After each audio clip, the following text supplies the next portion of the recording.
Is it on? It's on. I paid $20,000 to get traumatized in university. Ooh. Today's question is, what do I do if my professor is racist? If you're like me and you cannot avoid the news, you probably remember that silly situation with University of Ottawa where a group of professors were advocating for their right to say racial slurs in the classroom. They were citing academic freedom, and according to Canadian labor law, that technically is their right. Technically. But it is also technically your right to read them for filth. Academic freedom or freedom of speech is not freedom of consequence. And even as a student, you can provide those consequences yourself, whether you do it as an individual, whether you do it as a collective, in collaboration with your community members, whether you are trying to get someone to amplify your voice, or whether you are just taking care of yourself. You want to focus on your mental health and protecting your vibe because you came to university to learn, not to teach your professors how to be better people. So literally whatever you do, it's important because you are important, and it will be impactful even if it just impacts you.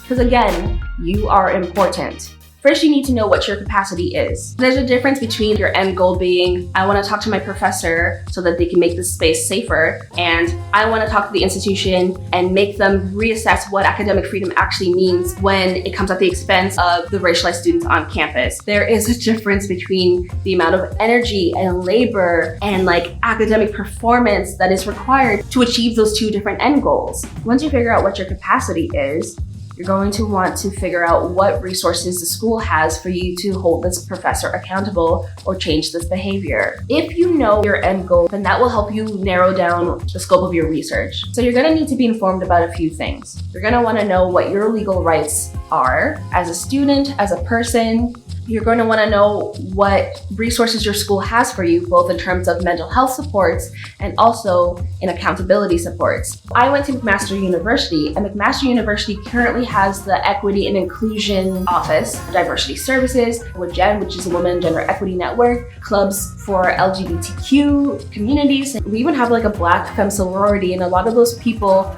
are student activists. Find out what supports your school already has. This will make sure that you are not doing labor that you don't need to do, and that you might not have to do this alone. Another function of oppression is to isolate us, because it prevents us as marginalized people from coming together, sharing notes, and then organizing, because we all realize something is amiss. Something is amiss. This is a racism or an ableism or a transphobia or a homophobia. This is a bad. Organize with your community. The last thing that I think that you need to think about is, how are you going to protect yourself through documentation? Documentation is so important. I cannot stress this enough. We can protect ourselves from being accused of slander or defamation, being gaslit, being told that that didn't really happen, or I didn't really mean it that way. If I recorded the conversation and you're I didn't say the N-word, and I'm just I played it back.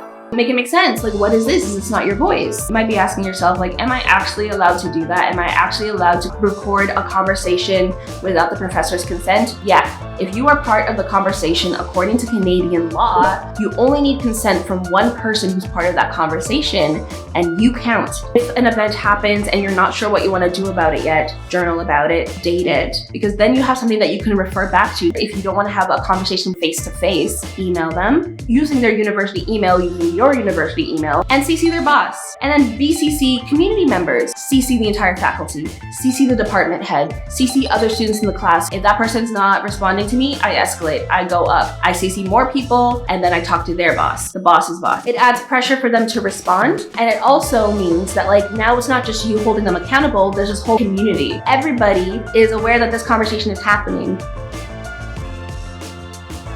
So say you've chosen an end goal and it hasn't worked. It does not mean that you failed. The reason that I'm as informed as I am is not just because of my personal experiences, it's because of the experiences of people before me. Everything you do, even if you don't achieve that end goal, helps the next person who also encounters this problem, because there is a record now. If you have documented everything up until this point, if you have gone through various processes, if you have made noise on campus, you have left an impact. That impact will outlast your time at university.